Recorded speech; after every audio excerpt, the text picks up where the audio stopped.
Selamat petang. Hari ini saya akan membentangkan kejadian manusia dari perspektif agama Hindu. Kita pergi kepada pengenalan agama Hindu. Pengaruh agama Hindu lebih awal sampai di Malaysia berbanding dengan agama Islam. Pengaruh agama Hindu ini dapat dikesan melalui kewujudan bahasa Sanskrit dalam bahasa Melayu, kesusastraan dan kesenian.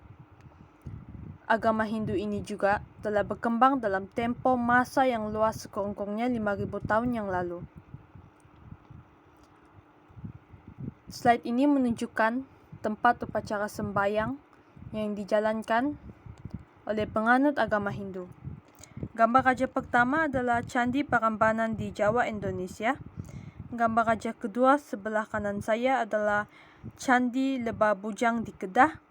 Manakala gambar raja yang paling terakhir bawah adalah Candi Borobudur di Jawa, Indonesia. Kita pergi melihat kepada kejadian manusia menurut agama Hindu.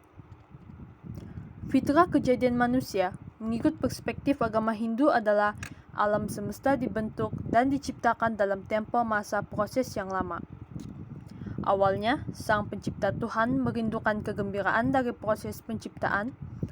Lalu dia melakukan meditasi. Lahirlah roh kehidupan, yaitu Rai, Jat, atau Metri, dan Prana. Penciptaan unsur utama dikenali sebagai Purusa, yang membawa maksud roh yang menghidupkan segala makhluk. Terdapat 5 jasad maujud yang terlibat dalam pembentukan alam semesta. Pertama adalah Akasa, angkasa, Nayu bermaksud angin, Teja adalah cahaya, Apa zat cair yaitu air, Pretiwi zat padat yaitu tanah. Gabungan kelima unsur ini disebut dan digelar sebagai Brahmanda, yang membawa maksud segala planet dan bintang sebagai sebahagian dari isi alam semesta. Tuhan mulai menciptakan haiwan, manusia, dan tumbuhan setelah selesai alam semesta diciptakan. Proses penciptaan manusia, sari dari Panca Mahabhuta, merujuk kepada 6 jenis rasa: manis, pahit, masin, masam, pedas, dan kelat. Kesemua unsur ini berpadu dengan unsur lain cita, budi, ahangkara, dan dasendra. Sebatian kesemua unsur ini menghasilkan 2 benih kehidupan, yaitu Sukla dan Wanita. Sukla membawa maksud benih kehidupan lelaki, wanita bermaksud benih kehidupan perempuan. Dan demikianlah terciptalah manusia. Manusia pertama dalam ciptaan Tuhan menurut agama Hindu adalah Swayambhu Manu.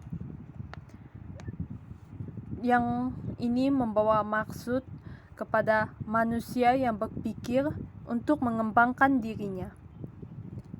Demikianlah setelah Tuhan menciptakan manusia mengikut kehendaknya, manusia dengan sendirinya akan terus berkembang daripada penciptaan manusianya yang pertama. Kita pergi kepada ajaran Hindu mengenai manusia.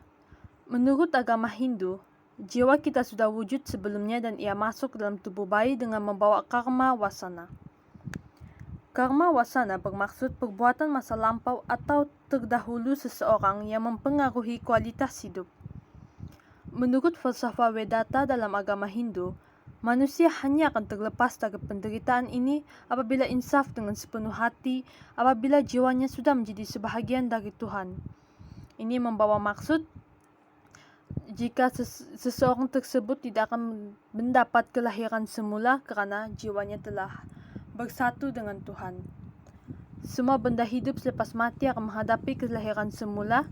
Kitaran ini dinamakan sebagai samsara. Falsafah Sakya, manusia akan bebas dari penderitaan apabila jiwanya tidak bersangkut dengan benda material selama-lamanya. Manusia dibahagikan mengikut kasta, yaitu Brahmin, Vaishya, Kshatriya, Shudra. Oke, penjelasan kasta mengikut agama Hindu. Seperti yang Anda tahu, golongan Brahmin adalah golongan yang paling atas dan dihormati. Dia berfungsi sebagai penasihat raja yang membantu raja untuk membuat keputusan. Golongan ini yang bertanggung jawab untuk menjalankan upacara keagamaan. Ksatria pula adalah golongan kedua. Golongan ini terdiri daripada raja, prajurit, orang yang terlibat dalam menjalankan sistem pemerintahan. Vaisya adalah golongan yang terdiri menghasilkan barang keperluan. Golongan yang terlibat dalam perniagaan serta bercucuk tanam, serta menghulurkan bantuan dan keperluan yang diperlukan dalam upacara keagamaan. Sudra adalah golongan yang terdiri daripada orang yang bekerja secara buruh kasar. Pari adalah golongan yang paling bawah tertindas di antara golongan masyarakat agama Hindu. Sekian saja pembentangan daripada saya. Terima kasih.